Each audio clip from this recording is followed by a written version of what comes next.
Hello, this is Matt Woodrum. We're coming to you with the last session of the Fatherhood Summit. We've had a great time during this summit talking about some core important issues such as faith, marriage, work-life balance, personality styles, business and finances, and a little bit of everything else. I'm so glad that you're with us today. I am so glad that I get to introduce my friend. He's been on my podcast. He's somebody I love and I respect him. Great family man, Dr. Johnny Parker. Johnny, thank you for being with us today. Hey, Matt. Good evening, my friend. Glad to be with you.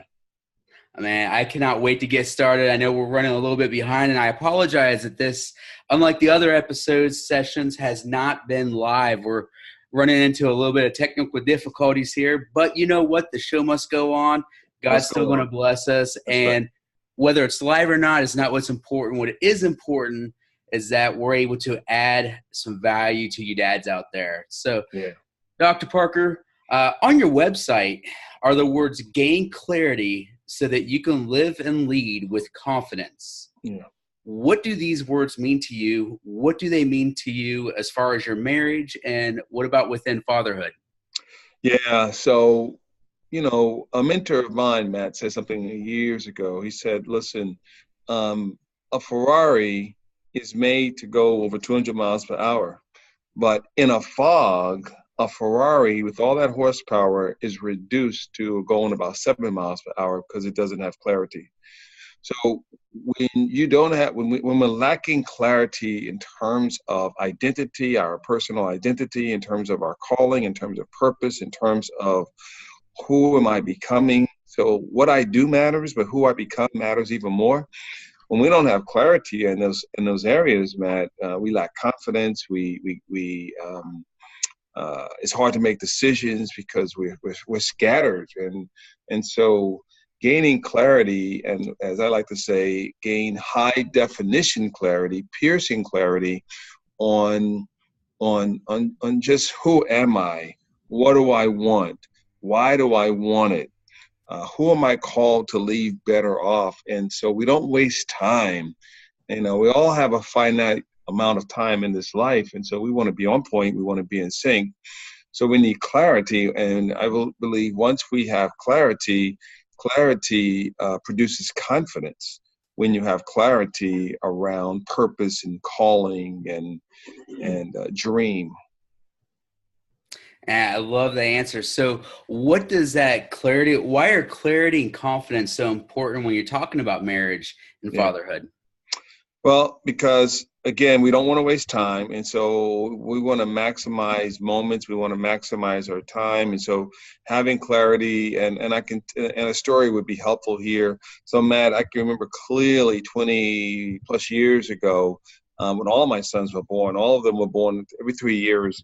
I tell people my wife put me on a 3-year plan. Every 3 years we would get pregnant with a son, one at 30, one at 33, one at 36. And so I went in knowing we were going to have kids. But what I didn't do, Matt, I lack clarity in terms of how am I going to be great, have a great career, and be great in my marriage and be great as a dad. I had greater clarity around the career, and like a lot of men, the famous last words, I'm doing this for the family. Lacking when we don't have clarity around the relationships that matter most, we end up spending a lot of time and wasting time in things that don't matter. As again, a great statement that's made. It's a terrible thing to be a success at something that doesn't really matter. And so I was having some success, but it wasn't in areas that really, really mattered. And I had to be really gain again clarity. And it took going into depression. It took having panic attacks. It took some loss and some real failures to help me to get clarity around my marriage and clarity around being a dad. Yeah, I can definitely understand that. And I love your quote that you just said there. And I'm paraphrasing, but how painful is it to matter in something that doesn't matter? Right. That is such a profound statement. We've talked earlier and throughout this entire week about, mattering at work, mattering when you're going off and playing and different things like that. And when you matter in those things and you forget about and you neglect things like your marriage right. and fatherhood, you Right. really do yourself and your family a disservice. Yeah. Yeah. So, Yeah. man, thank you for those words of wisdom. Yeah. So as a counselor and a coach, Yeah. you've seen couples in your office and on calls. Mm-hmm. As we both understand, we both know we're both kind of psychology gurus. You definitely a little bit more, but we both know that money is one of the biggest reasons for marriages ending. Mm-hmm. What are some tips and tricks that you've offered people to help make their marriage fireproof, especially when it comes to the matters of money? Yeah, well, that's interesting, Matt, because I could easily be in that number of of marriage and money and challenges with marriage and money. I've definitely been the impulsive spender, and an emotional spender as it relates to money, spending money not because we need something, but because I'm using the spending of money because I got anxiety and stress. What I'll say this, a couple of things that have served us well, and we're going into our 30th year of marriage. It's been good for us in the early days of our marriage. We were real clear coming out the gate that before we even had kids, for example, we decided to live on one income. That was an important piece for early. Again, obviously that applies to younger couples or couples thinking about having kids or getting married. That was very helpful for us. And so my wife did work before we had kids. And so we would bank her money and live off mine. The second thing, we agreed to a budget, an allowance. So we each had like $50 to $100 that we would allow each other to spend, and we didn't have to check in on each other on that. She had her 50 to 100, I had my 50 to 100, and that was kind of like our fun money. And so we gave each other that freedom, and we never made any large purchases without consulting the other.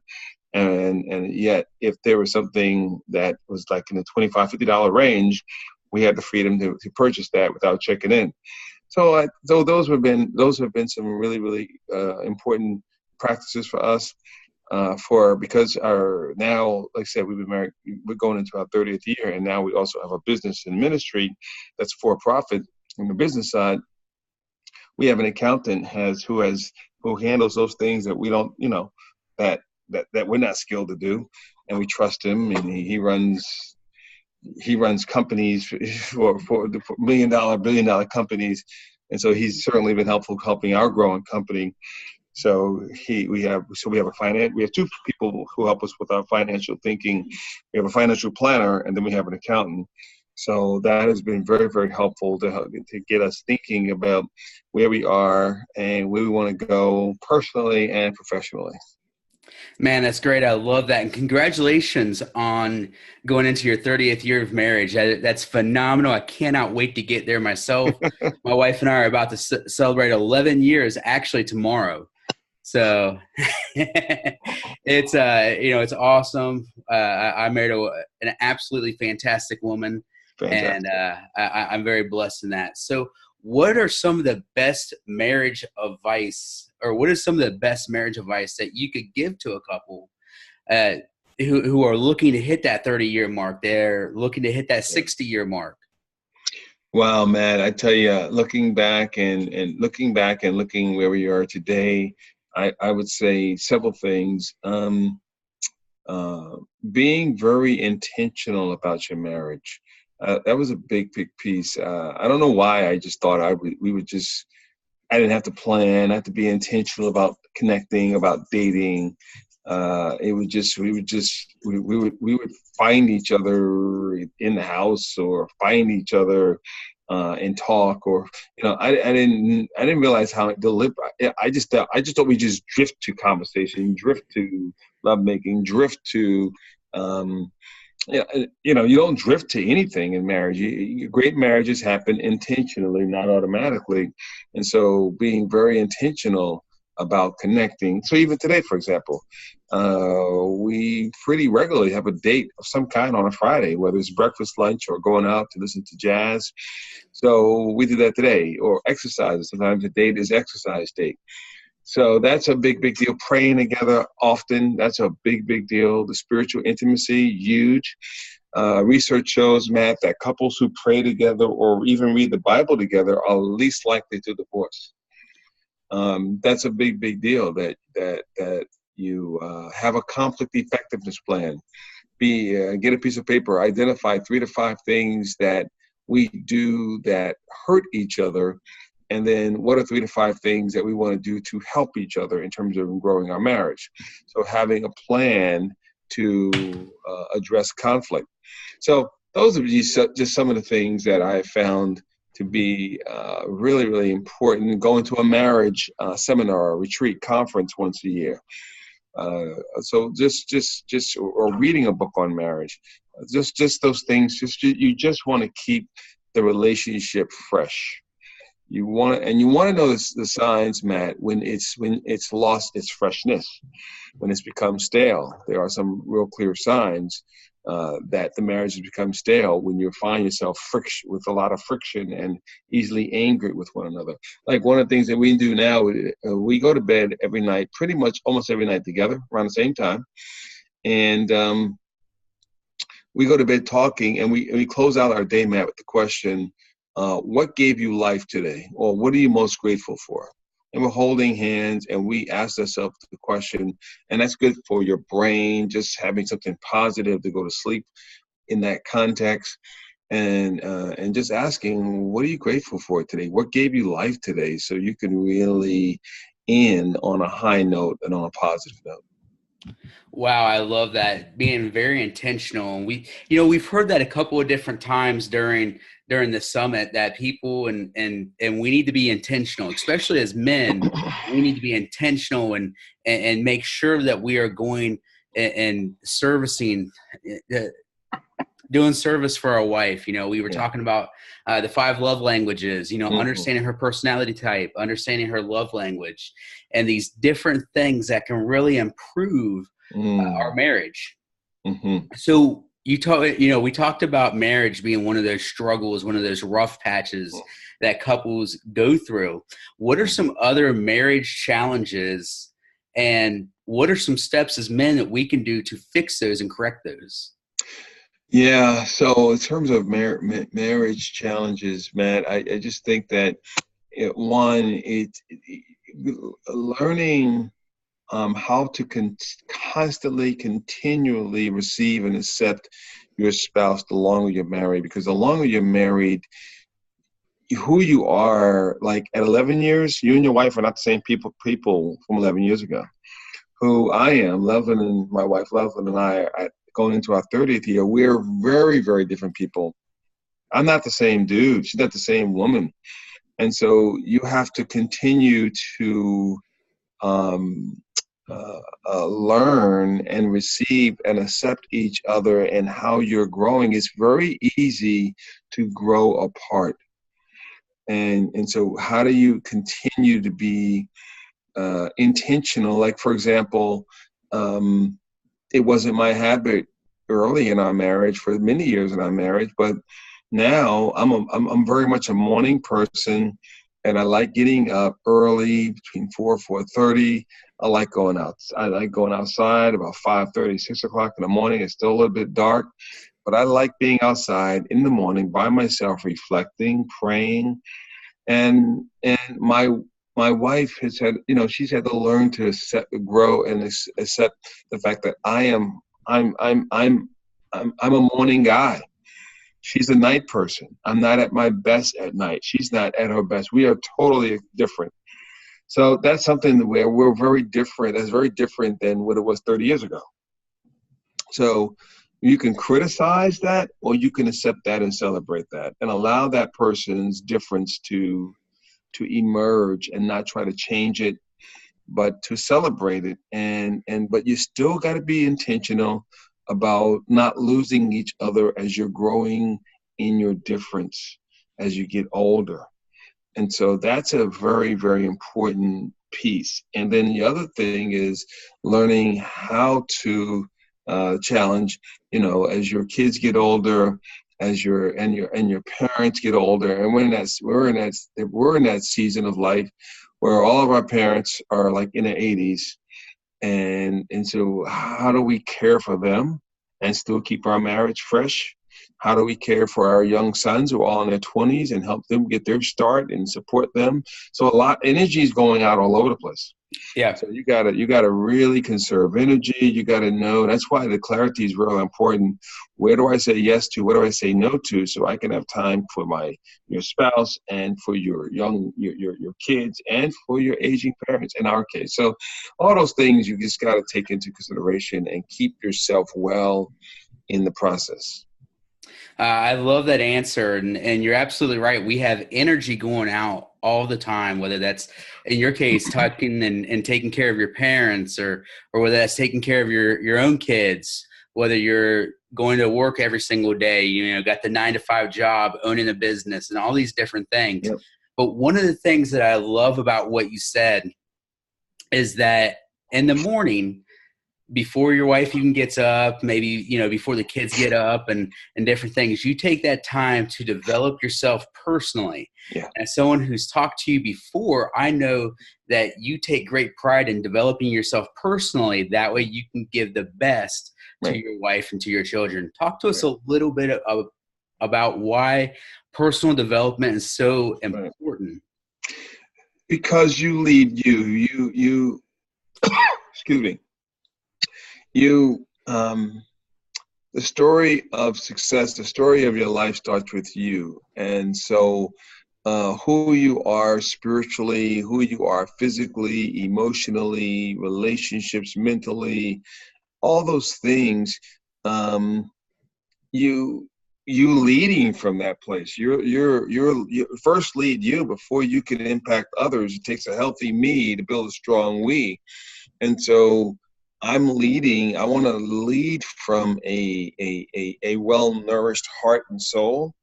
And so what's coming out of me is what's going on inside of me, and I'm responsible for my heart, my motives, my energy.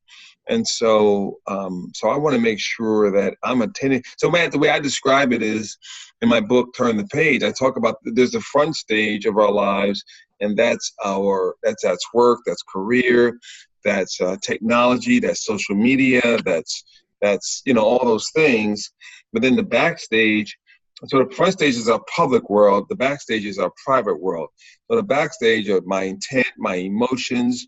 And so that's what your question is a backstage question. How do I nurture this backstage? How do I nurture my soul? How do I nurture my heart? How do I nurture my emotions? How do I be emotionally intelligent so that when I do show up on the front stage of relating to my sons, my wife, I'm relating from a place of love. I'm relating from a place of kindness. I'm relating from a place of virtue. So that's why that matters, that I'm spending time reflecting, which is backstage. I'm spending time meditating and getting my heart, mind, spirit, soul right. That's backstage.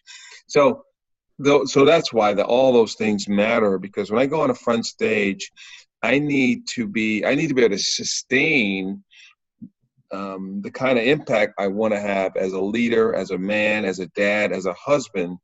And again, that doesn't just happen. That has to be sustained with a robust emotional, spiritual anchor. Yeah, definitely. I love that answer. And if you haven't had a chance to check out Dr. Parker's book, definitely go and check it out. It's Turn the Page. He's got a lot of what we're talking about in there. It's all about understanding your own story. Yeah. So that, and again, to live and lead with confidence. If you understand yourself, you're going to be able to better lead those around you. You're going to be able to lead your wife. You're going to be able to lead your children. Yeah. How does understanding your own story help you to implement value into your wife and into your children? Well, again, just because if I don't know my own story, one of two things will happen. Either I will allow others to write it for me, okay?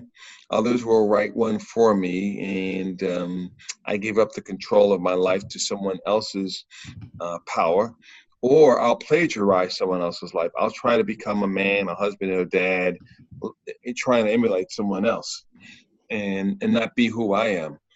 So when I say know your story, you first got to know three questions, Matt, that I ask myself every day, and I raise them in my coaching work. Who am I? What do I want? Why do I want it? Okay. So the first one is an identity question. Is who am I? What do I want? That's a an impact question. Okay. What do I want? That's all about my impact. And then why do I want it? That's my intention. And that's those three questions are important.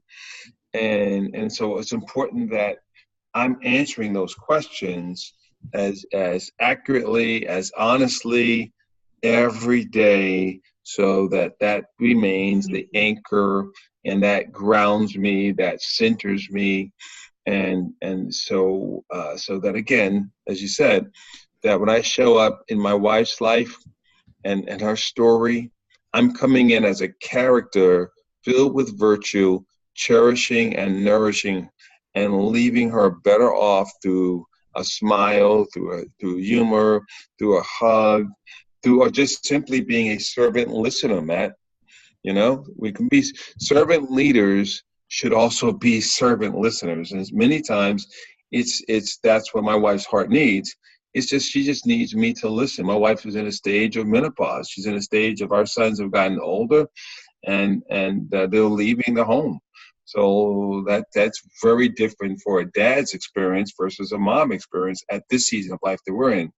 And a lot of what she's needing from me is not for me to fix, but to be a servant listener. And so to do that well, my heart has to be healthy and strong and provide that energy and support for her. Yeah, definitely. Completely. Once again, I agree. There's so much great knowledge here. Let's talk a little bit about this idea of how men and women communicate differently. You brought that up, and it's a fascinating study on itself. Fortunately, Yeah. I've got someone who's a lot smarter than I am to talk about it. So I'm sure most of us have at least seen the YouTube video of the woman who has the nail in her head. Oh my gosh, that's amazing. And so, of course, the guy Yeah, he's wanting to take yeah, the nail out of the yeah. head, and she's all I want you to do is listen and hear me. And so, what are some of the different ways that men and women communicate differently? Oh my gosh, how much more time do we have, right, Matt? Well, I tell you, a lot of you're right. There's a lot of funny things. There's a lot of good research done around this piece. I mean, just a couple of things. On a given day, studies show that a woman can use up over 25,000 words. On a given day, a man can use up half the amount of words. So when women speak for rapport, connection. When men speak for report, give information.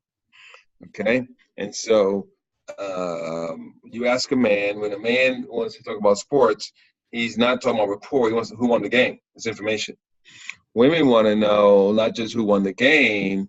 They, or maybe a better example with the women's side would be, if I go with my buddy fishing, she's not just interested in how many fish we caught, which is information. She wants to know, well, how is Irv, and how is his granddaughter, and is his granddaughter in kindergarten yet? And do they like the school where the granddaughter goes? And guess what, Matt?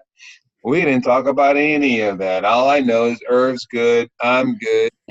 Um, the Steelers won the football game, and he caught five fish, I caught five fish, and we had a great time. So you see that she wants to know about the relational part of our time, and so uh, and the other piece that's very important: women speak face to face, men speak shoulder to shoulder. So when my wife wants to, she wants to know and talk about my day. I tell women, men are more apt to speak when they're doing something with you. So cooking in the kitchen, working in the garden, driving in the car. I probably do more talking when we're driving somewhere. We got some jazz on in the background. She's holding my hand. We're driving. I'm more apt to talk more. But if she says, "Can I come in this house?" and she says, "Ooh, can we talk?" One, that's the kiss of death, because when we can we talk means you did something wrong. So that's never a good way to approach a man. But you see, so we're just different in terms of that. She wants to know about the connecting points of your day and places where there's rapport, and he wants to give information.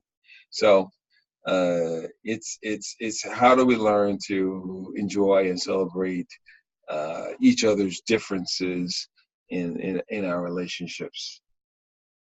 Yeah, I definitely agree with that. And I think a part of any good relationship is acknowledging those differences Exactly. and Yeah. supporting those differences. Right. And, you know, it would be pretty boring if we were all the same. Yeah. So, That's for sure.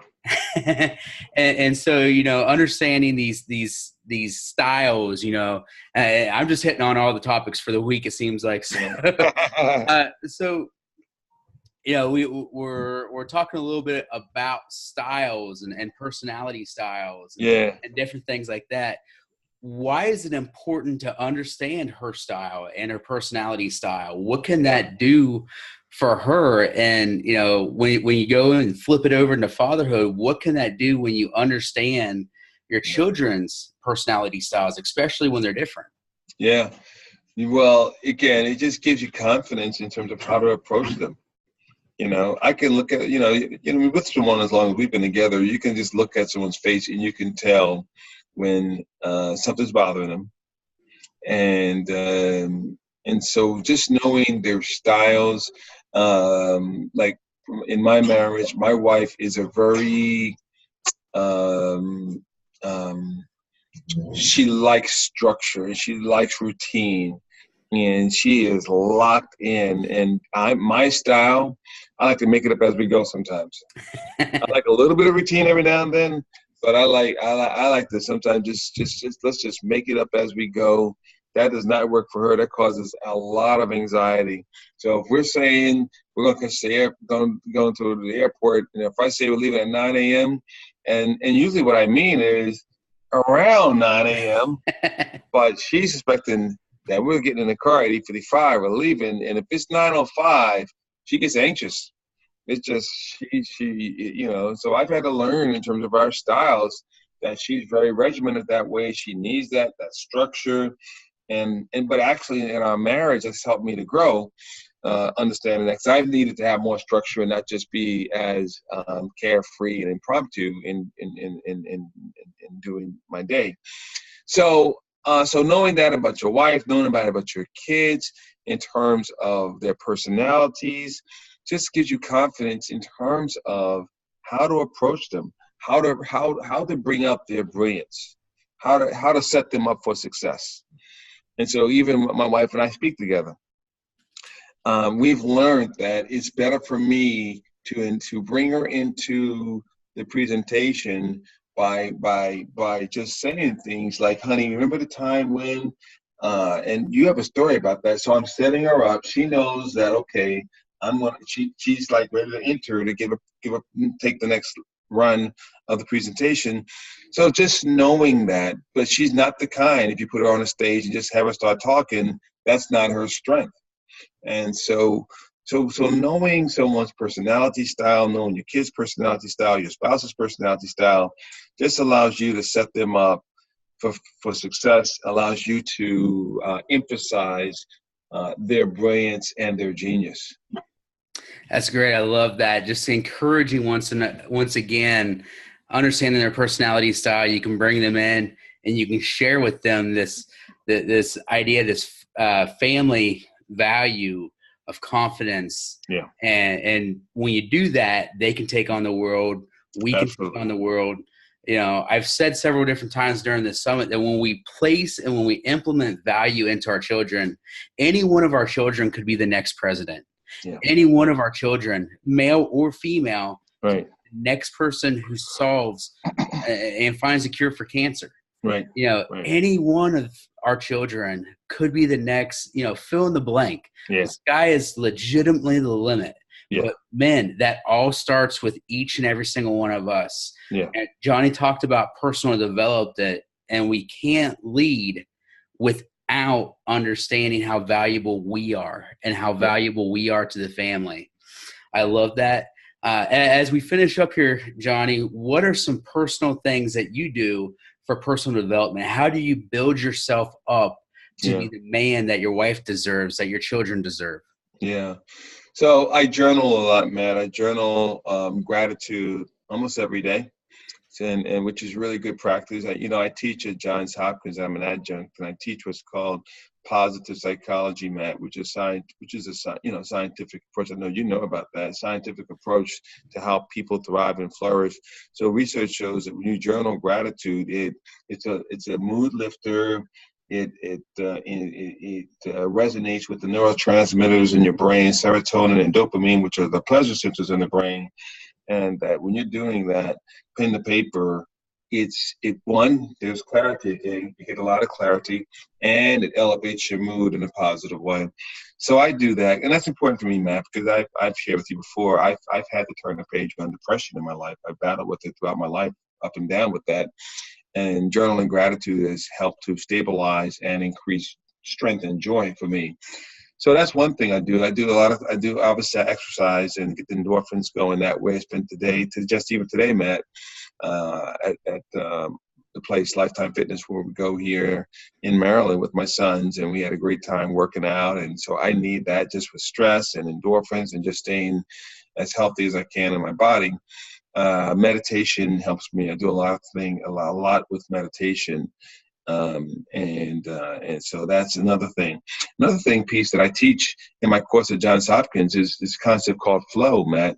Matt, I don't know if you're familiar with that, but flow is the idea of being fully absorbed in something that you're doing. That research shows that people, artists, musicians would be so absorbed in what they were doing that time would pass. And so I teach people how to find your flow. And so it could be something like, for me, going into the woods, going on a hike. And they say when you're in a flow state, you're in that state for 90 minutes, time passes, that when you come out of a flow state, it allows for greater creativity, greater energy. And so it's important for people to understand what is flow for them. And some people, it could be drawing, it could be coloring, it could be listening to music, but it's there, that when you're in it, time passes. You're not looking at the clock. The time passes. You're fully absorbed in what you're doing. And the benefits of flow, man, it allows for greater creativity. It allows for greater productivity, and it raises your energy. And so I do that. I'm very intentional about knowing those places for me and what I do that allows flow to grow in my life. So those are just some of the things that I'm pretty consistent about. That's great. Flow is something I've heard of. I haven't done a lot of study on it myself. It's actually on my list of things to go into and study a little bit for next year. So last question as we finish up, what are some, I know you talked about journaling. We talked about your book, Turn the Page. What are some great personal development resources that have really helped you? Books, podcasts, different things that you watch, you read, and things like that. What are things that help build you up? Yeah, well, number of things. Like I said, I love reading, so I'm always reading, 2 or 3 books at a time. So so that's one of the things that I definitely, the reading piece is right now I'm reading a book called Extreme Ownership, and it's written by Navy SEALs and their perspective on leadership. Really, really cool book. So I'm enjoying that quite a bit. So podcasts. I love listening to Story Brand, Don Miller's podcast. Dan, you got the Miller guys, yeah. Don Miller, Dan Miller, your podcast, and what you're doing with the Fatherhood Summit. So those are things that I love in terms of keeping me fresh and always challenging me to grow. Um, and then I'm always looking at research, I love research. So I go to Harvard Business Review, and I'm constantly studying and seeing what research is coming out of there. I love reading Daniel Goleman's work around emotional intelligence. That's really good stuff. Brene Brown's work around shame. I enjoy reading that. So those are just some of the things growing. Um, and of course, you and we both were at the American Association of Christian Counselors, AACC Yep. conference, which I'll be at again in 2019. I'll be speaking at it again. I'm looking forward to that. And matter of fact, this year, Matt, I'll be a track leader. So Oh, there you go. I'll be helping to support and identify people to present on the track dealing with executive leadership and coaching and organizational development.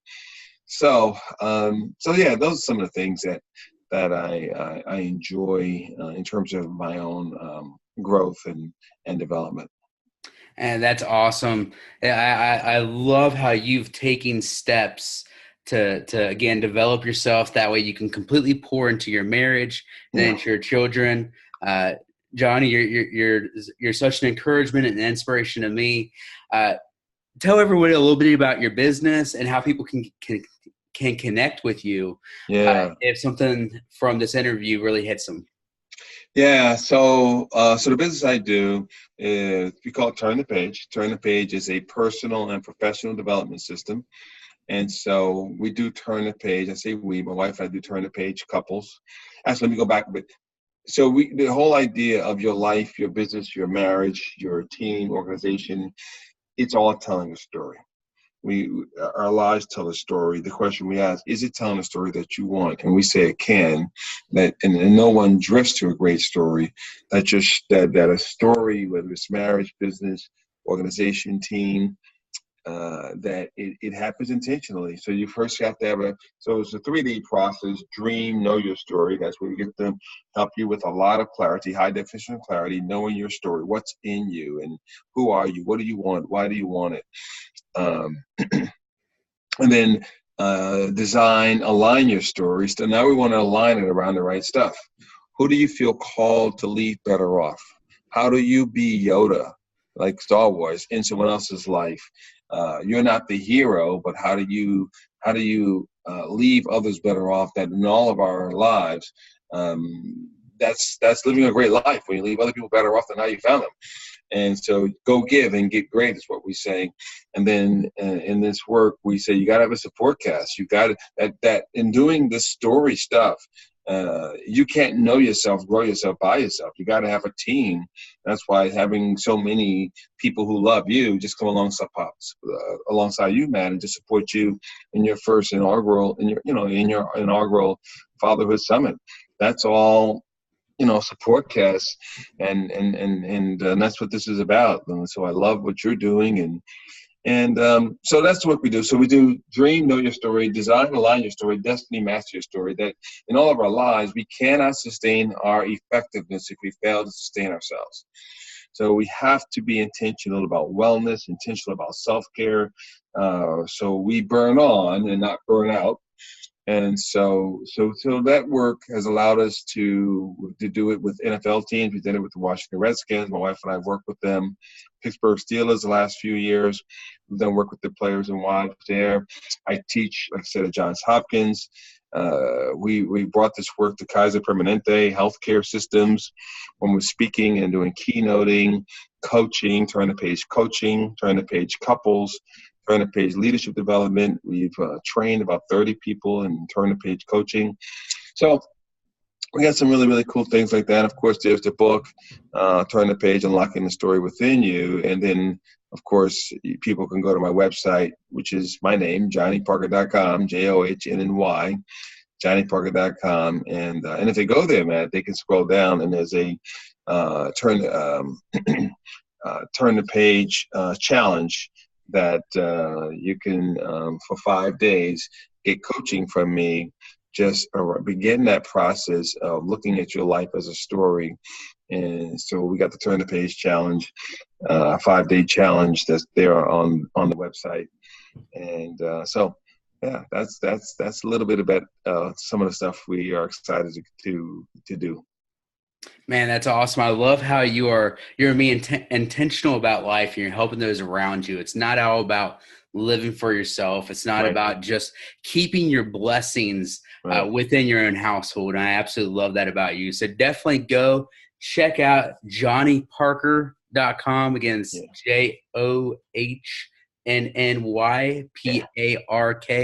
JohnnyParker.com.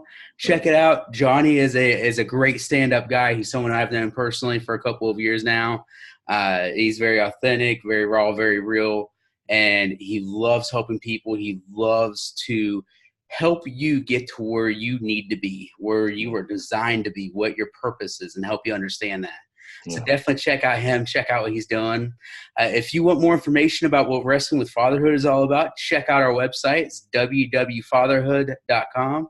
Again, that's www.fatherhood.com. Also, check out our podcast, Wrestling with Fatherhood. Like I said earlier, we've had several of these different guests on my podcast, dropping their knowledge, dropping their gold nuggets. Johnny was one of those people. Loved having him on. So definitely go and check that out. So thank you for joining us, and I hope you have a great day.